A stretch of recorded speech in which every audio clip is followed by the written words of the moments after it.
Hello everyone, myself Madhu Verma will continue from my previous lecture of pilot plant scale up studies. Now in this lecture we will deal the considerations for solids. As you all know that solid dosage form are very important dosage forms for pilot plant scale up considerations, because it is our first choice among the dosage forms. And because of this pilot plant scale up, what we keep in our mind during the pilot plant scale up studies is that the product which is developed is highly efficient, it should be economical and it should be continuously reproducible on a production scale. Our first requirement is this.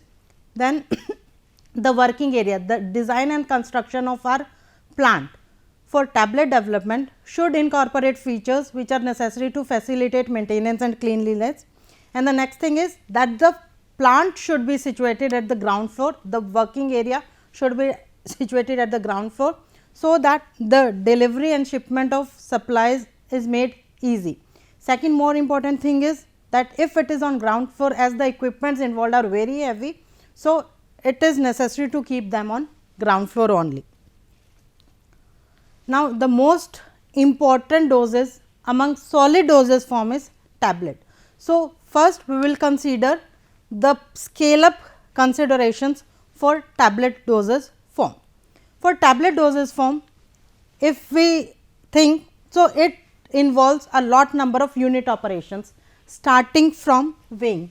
The first thing is we weigh all the ingredients. After weighing, we go for sieving to break all the agglomerates, जितने भी lump होंगे हमारे material में उनको हम सीव करते हैं ताकि वो पाउडर में कन्वर्ट हो जाए. After sieving we go for dry mixing और blending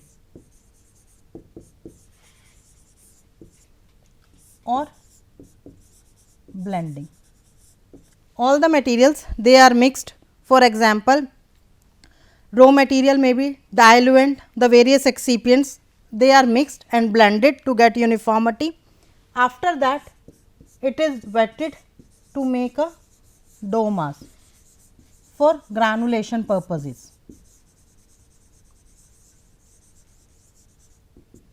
Right. Once a dough mass is made, is prepared, it is again sieved to get the wet granules. The granules are then dried. So, again we go for drying. After drying, for size reduction to obtain uniform particle size of granules, we again go for sieving. Again going for sieving, we go for mixing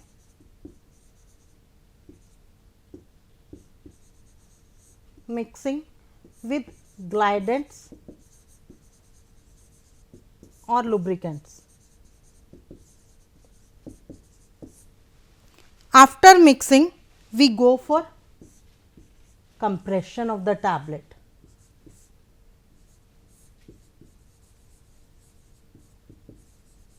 And after compression, the tablet is evaluated and sent for packaging.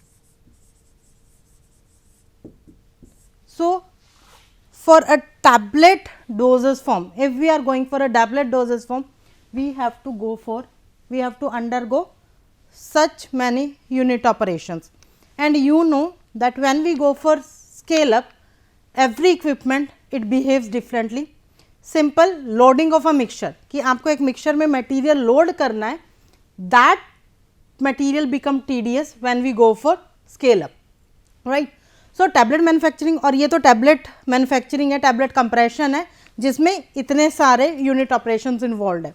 तो हर step पर हमें ध्यान रखना है कौन कौन से equipments हमें इन्वॉल्व करने हैं, उस इक्विपमेंट से रिलेटेड कौन से प्रोसेस पैरामीटर्स हैं जिनका हमें ध्यान रखना है, कितना वेस्टेज होगा एक यूनिट ऑपरेशन से सेकंड यूनिट ऑपरेशन पर जाते हुए, ऑटोमेशन है या नहीं है, कंट्रोल्स हैं या नहीं है.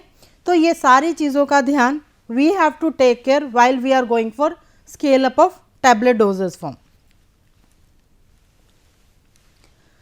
Then the layout of our plant, जो हमारा pilot plant scale up design है उसका, तो the first thing is the fluorescent lighting fixtures should be the ceiling flush type, means कि जो लाइट्स आ रही हैं, जो ट्यूब लाइट्स हैं, they should be at the top of ceiling, ताकि वो बेस का मतलब फ्लोर का सारा एरिया कवर कर सके. अगर आपने उसे दीवार पर या किसी एक पर्टिकुलर कोने में लगा दिया तो पॉसिबिलिटी इज कि पूरा का पूरा एरिया इल्यूमिनेटेड ना रहे. सेकेंड थिंग इज जो हमारा ऑपरेटिंग एरिया है वहाँ पर ड्रेन्स होनी चाहिए, मतलब फ्लोर के अंदर ड्रेन्स होनी चाहिए, ताकि जब आप क्लीनलीनेस के लिए जा रहे हैं, क्लीनिंग इक्विपमेंट की वॉशिंग एंड क्लीनिंग के लिए जा रहे हैं, तो वो ड्रेन से वहाँ से पूरा मटेरियल फ्लश आउट हो सके आपके प्लांट से बाहर, right. Then the area should be air condition and humidity control, क्योंकि आपके जो प्रोडक्ट्स हैं देयर में भी चांसेस कि वो टेम्परेचर सेंसिटिव हों या ह्यूमिडिटी सेंसिटिव हों, तो जो एरिया है working area that should be air conditioned and humidity control. Then high density concrete floor should be there, ताकि जो डस्ट है वो हवा में ना उड़े. Then the walls in the processing and packaging area should be enamel cement finishing. Then equipments हैं जो पायलट प्लांट स्केल की, वो सिमिलर होनी चाहिए जो हम प्रोडक्शन बैच के लिए या कमर्शियल स्केल के मैन्युफैक्चरिंग के लिए यूज़ करेंगे, ताकि हमारी जो कैलकुलेशंस हैं या जो एक्स्ट्रापोलेशंस हैं, एस्टिमेशंस हैं, वो काफ़ी हद तक करेक्ट हो सके. बिकॉज वी कांट अफोर्ड कि हमारा कोई भी बैच कमर्शियल स्केल पर जाकर फेल हो. Then these are the various unit operations या points which we should keep in mind while going for a pilot plant scale up for a tablet dosage form. The first one is material handling, chemical weighing, dry blending, granulation, drying, reduction of particle size, special granulation techniques, dry blending, direct compression and slugging. So the next one is our material handling. जब हम लोग lab scale पर काम कर रहे हैं, small scale पर काम कर रहे हैं, तो हम नॉर्मली क्या करते हैं, मटेरियल को हाथ से लिया, हमारे पास कोई स्पैचुला है उससे यूज़ कर लिया, या थोड़ा सा टिल्ट करके मटेरियल निकाल लिया, क्योंकि that is manageable by ourselves only. हम सिंगल हैंडेडली उसे मैनेज कर सकते हैं. So in lab scales the materials are normally scoop, dumped और poured by hands. Then this may be possible जब हम स्मॉल स्केल पर काम कर रहे हैं, लेकिन when we are working for large scale operations then we need mechanical means of handling, right. तब हम अकेले नहीं कर सकते. मैंने आपको बताया कि जो लैब स्केल है, जब हम लैब स्केल पे काम कर रहे हैं तो we handle near about 1 to 5 kg of material, और 5 kg तक का material we are self handle manually. लेकिन जब हम इंडस्ट्रियल स्केल पर काम कर रहे हैं या पायलट प्लांट स्केल पर काम कर रहे हैं, तो उस वक्त we make use of near about 100 kg to 200, we deal with 100 kg to 200 kg of material. Now dealing with that much of amount is not possible for us to handle manually. So we need equipments, we need mechanical devices जो हमारे material को handle कर सके. तो the various mechanical devices are like lifting and tilting drums, कि आपके पास बड़े बड़े ड्रम्स हैं जिनमें 1 क्विंटल क्वांटिटी फिल्ड है, तो उस क्वांटिटी के लिए हम लोग क्या करते हैं, we make use of lifting और टिल्टिंग ड्रम्स के लिए डिवाइसेस हैं कि वो हमारे ड्रम्स को लिफ्ट करके फिर उसे मैन्युफैक्चरिंग टैंक के अंदर टिल्ट कर देते हैं, ताकि हमारा मटेरियल जो है वो फिक्स क्वांटिटी में मैन्युफैक्चरिंग टैंक के अंदर जा सके.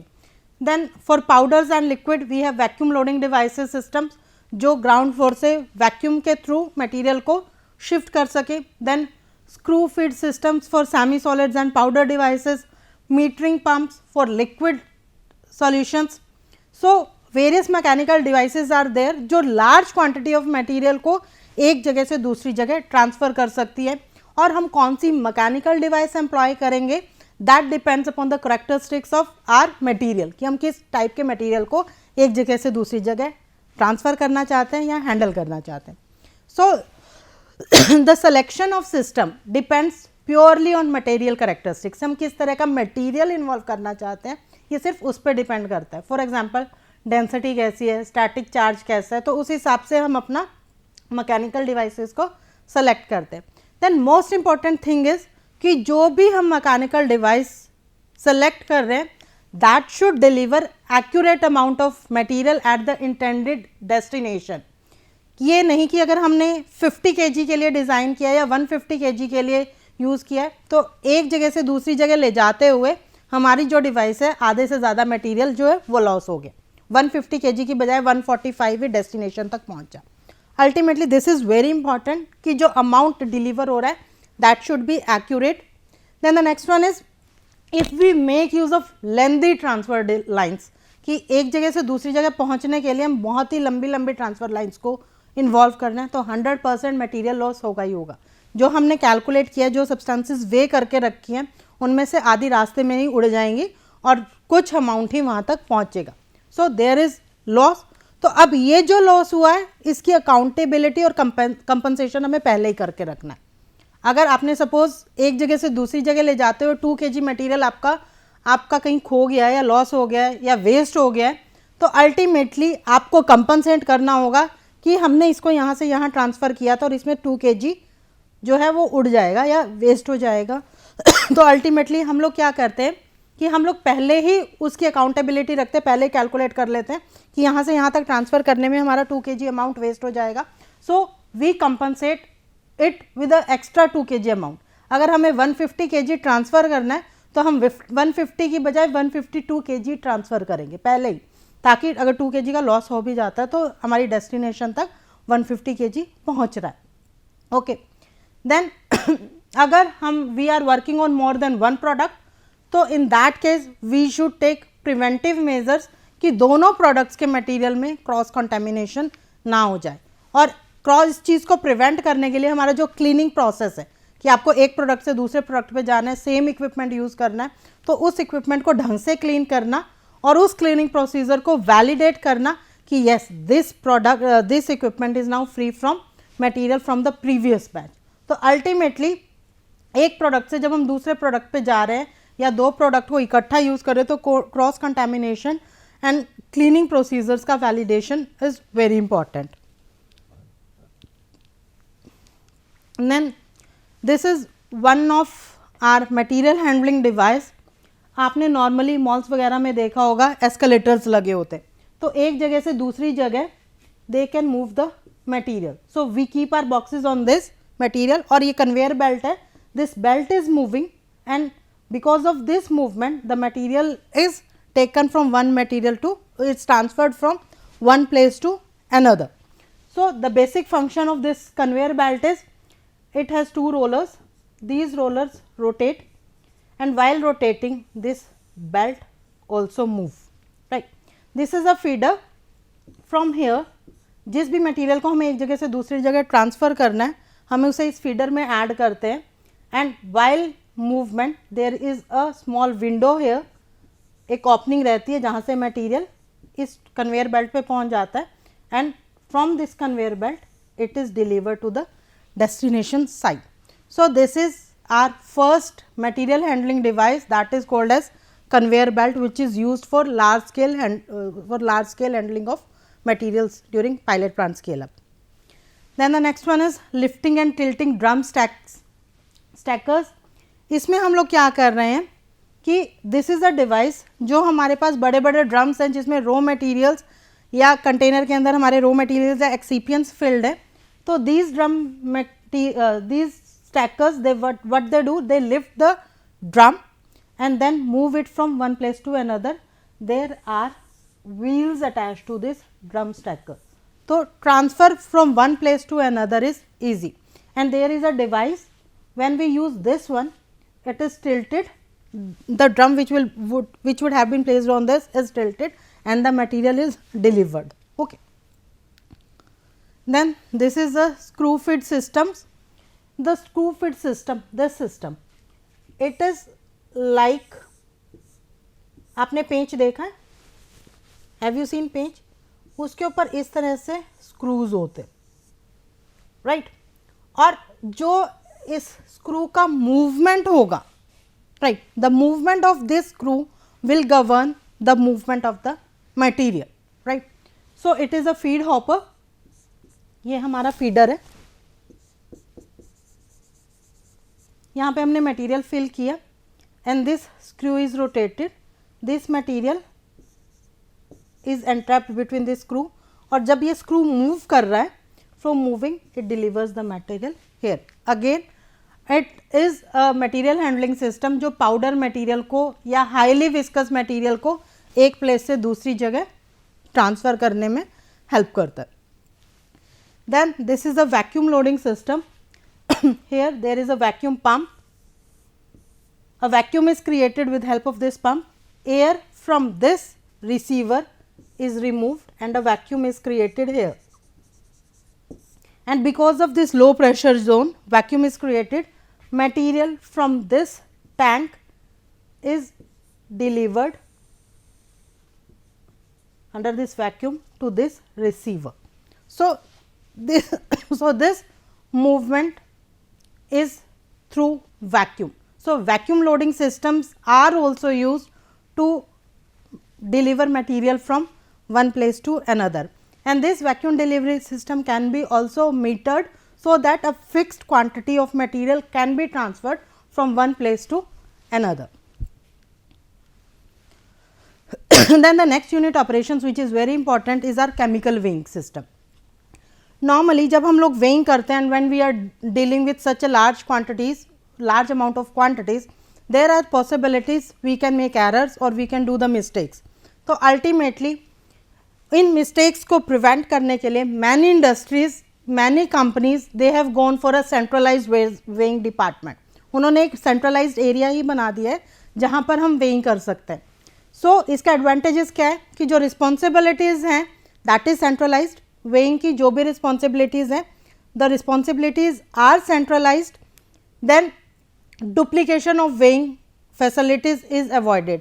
आपको हर डिपार्टमेंट के हिसाब से एक weighing facilities प्रोवाइड करनी पड़ेगी, लेकिन जब आपने सेंट्रलाइज्ड weighing रूम बना दिया है तो वहाँ पर आप जाएंगे और आराम से weighing कर, मतलब वहाँ पे ऑफिशियल्स होंगे जो आपके मटेरियल को वे करके आपको प्रोवाइड कर देंगे. तो you don't need duplication of weighing facilities कि आपको हर फ्लोर पे या हर डिपार्टमेंट के हिसाब से weighing फैसिलिटीज़ प्रोवाइड करनी पड़ रही हैं.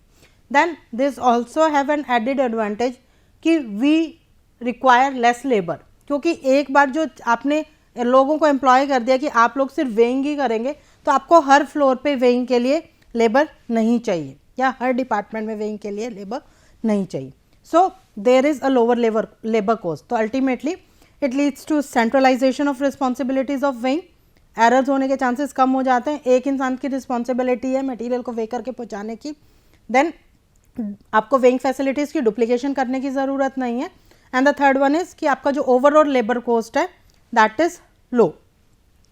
देन जो ये weighing पर्सनल हैं ये क्या करते हैं, आफ्टर weighing द आइटम उसको एक शीट पर एंटर करते हैं, उस पर इनिशियल करते हैं, मीन्स उसे साइन करते हैं एक बैच शीट पे जो वहाँ का चेकर प्रेजेंट है, and that is properly package. आपका सपोज 100 kg मटेरियल उन्होंने वे किया, उसको प्रॉपर पैकेज करेंगे और उसके ऊपर एक लेबल चिपका देंगे कि this is the material for this product and in this much of quantity.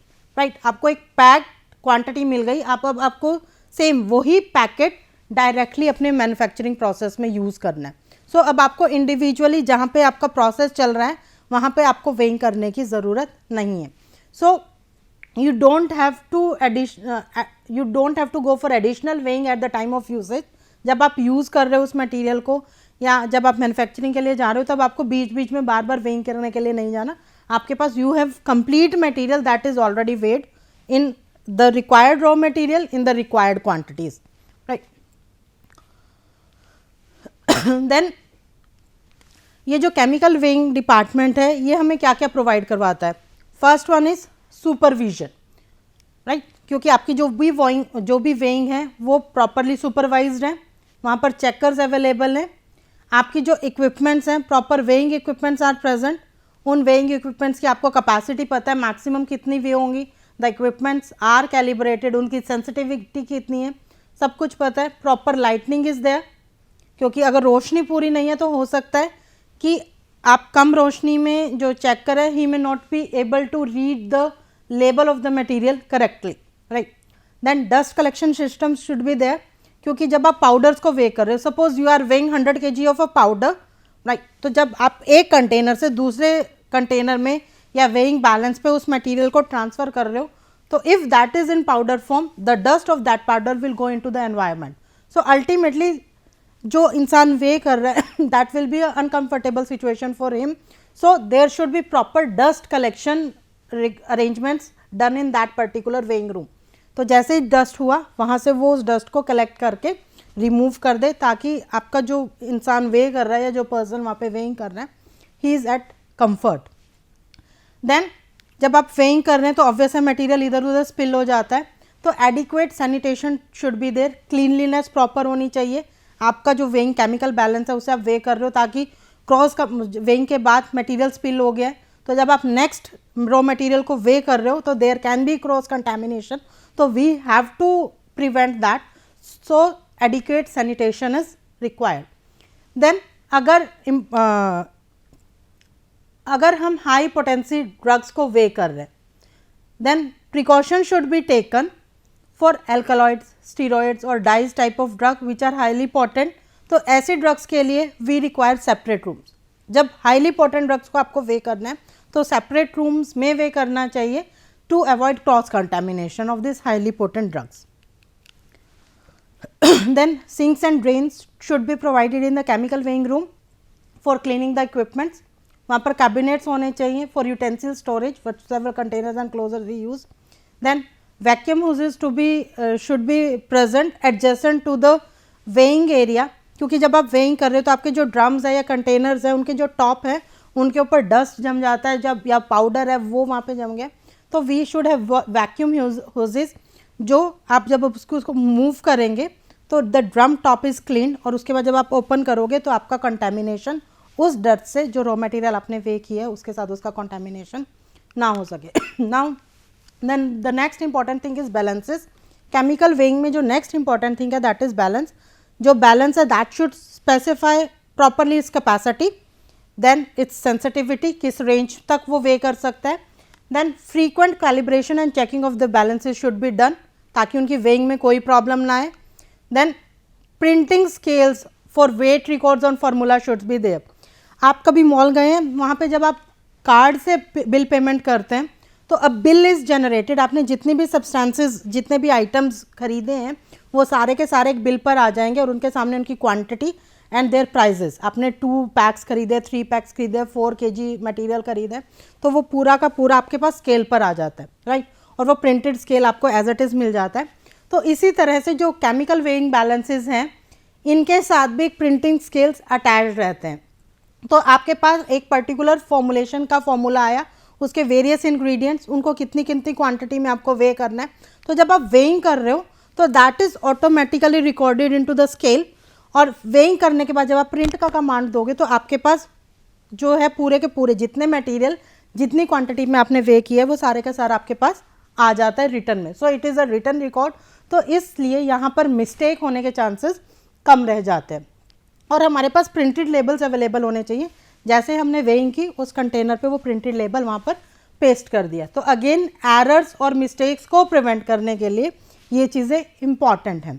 Then meters, जैसे बैलेंसेस हैं these are meant for solid materials to be weighed, then meters these are meant for liquid materials to be measured. So जो liquid transfer है storage से manufacturing tank तक, they is via metres, वो उनकी quantity measure करेंगे metres में कितने litre material transfer किया है, and each quantity is to be recorded either manually और बाय अ प्रिंटिंग सिस्टम। हमने कितनी क्वांटिटी एक टैंक से दूसरे टैंक में ट्रांसफ़र किया, दैट इज़ आइदर तो आप उसे मैनुअली नोट करो या फिर आप प्रिंटिंग सिस्टम उसके लिए यूज़ करो। Then the next unit operation is dry blending. जो भी हमें मटेरियल्स या पाउडर्स जिनसे हम डील कर रहे हैं, they have to be mixed before going for granulation, right. So this mixing process, this is very important for uniform drug distribution. अगर ब्लेंडिंग, ड्राई ब्लेंडिंग ढंग से नहीं हो रही है, हमारा जो प्रोसेस है वो मिक्सिंग प्रोसेस ढंग से नहीं हो रहा है, तो that means it is not giving us uniform drug distribution. और अगर टैबलेट या कैप्सूल में ड्रग की क्वांटिटी यूनिफॉर्म नहीं जा रही है तो either it will give toxic result और it will not give any result at all, right. So for uniform drug distribution this dry blending is very important, because यही ensure करता है कि हमारी जो ड्रग है पूरे के पूरे लॉट में यूनिफॉर्मली डिस्ट्रीब्यूट हो. Inadequate blending at this stage could result in discrete portion of the batch being either high or low in the potency. A larger batch is dry blended and then divided into multiple smaller section for granulation.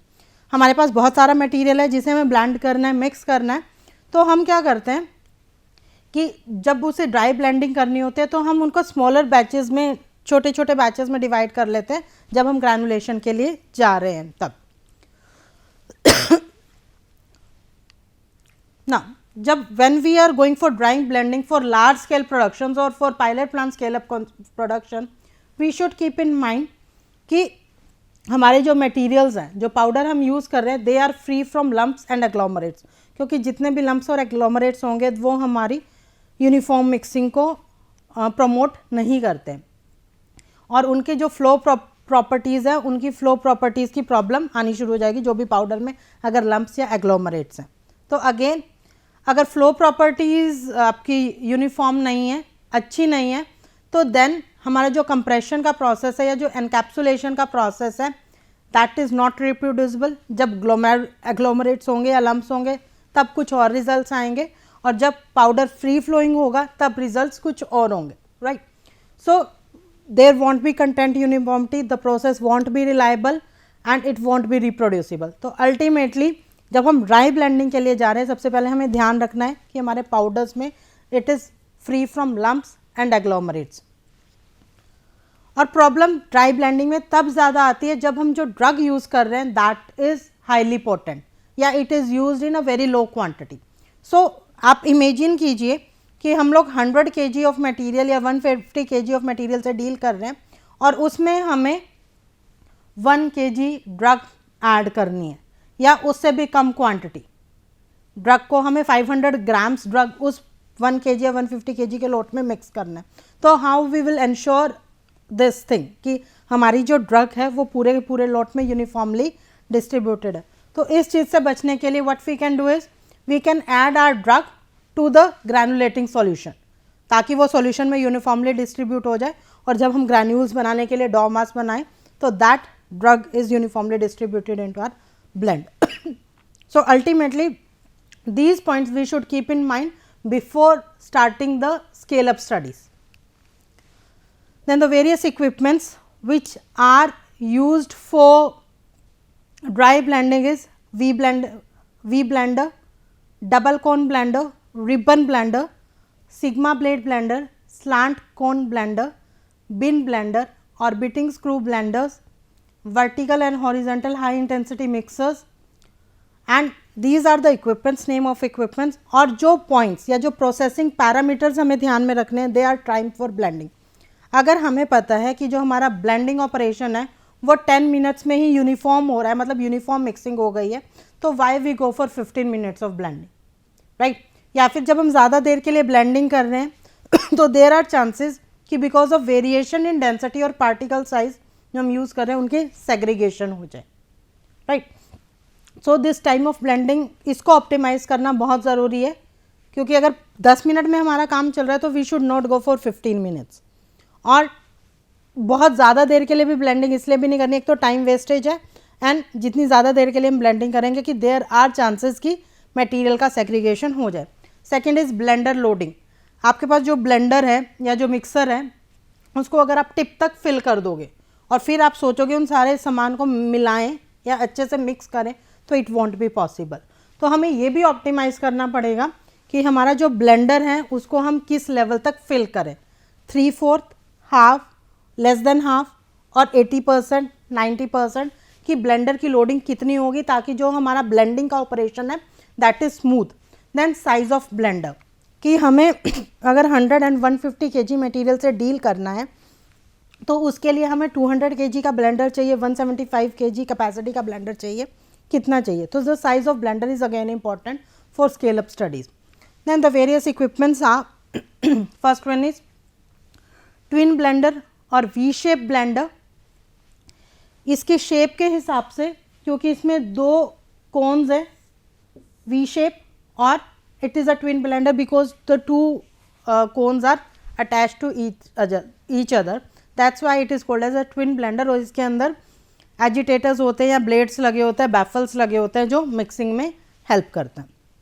Then next is double cone blender. ऊपर और नीचे एक एक cone है, that's why the name of this blender. Then this is ribbon blender. The name is because of the shape of these ribbons. These ribbons help in better mixing, better blending of the raw materials.